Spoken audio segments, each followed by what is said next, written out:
So, interdependence.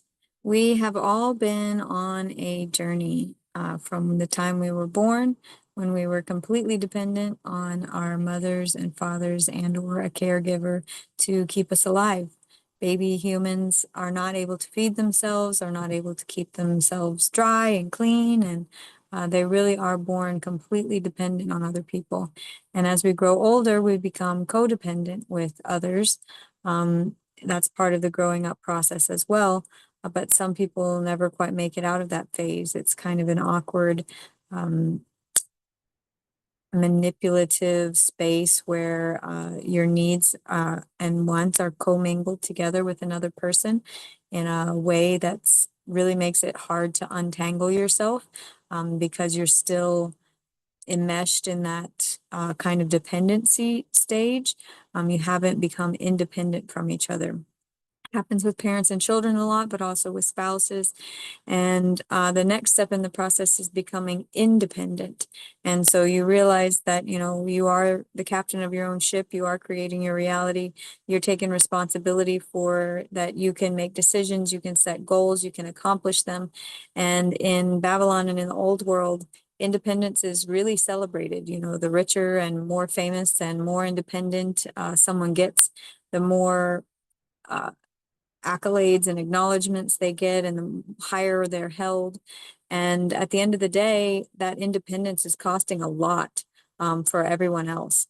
And the higher state to get to from that space, which is kind of difficult to give up because you've spent so much time and energy and effort getting to this independent space where I can take care of myself. I've got my own house, my own job, my own money, my own car, my own this, that, the other, lawnmower, blah, blah, blah, blah, blah. To go to interdependence, where it's like, actually, if I want to accomplish anything worthwhile, I need to be working in conjunction with more than just me. And a beautiful example of this is our human body and how we have organs that have been individuated. These cells are created, but then some become liver, some become the eyeballs, some become the heart, some become the lungs, some become the skin, and the body would not function without all of them. So it's a beautiful metaphor that is presented many, many times throughout the Bible about us being the body of Christ. Christ is the mind, but all of us are the appendages and the organs and the systems that keep that body functioning and running. And so it's a beautiful example of interdependence, because my liver just outside of my body sitting on a table somewhere can't do its job. Same with my skin and my bones and my eyes and my brain and my heart. All of these things working independently do not work together. My body has to function interdependently in order to actually accomplish anything, in order to breathe, in order to move from one place to another.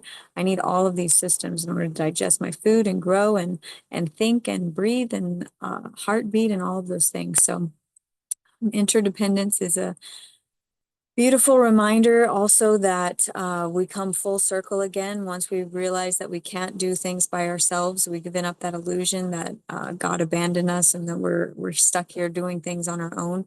We come back into this interdependent stage with our brothers and sisters, and we've actually circled back to a dependent stage as well, being dependent completely on God, our Father. And that's what it says. In order to enter the kingdom, you must become like little children, and little children are completely dependent on their parents. And so it's a beautiful full circle journey to come back and be completely dependent on God.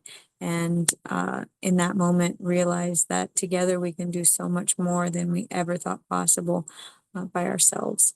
So interdependence.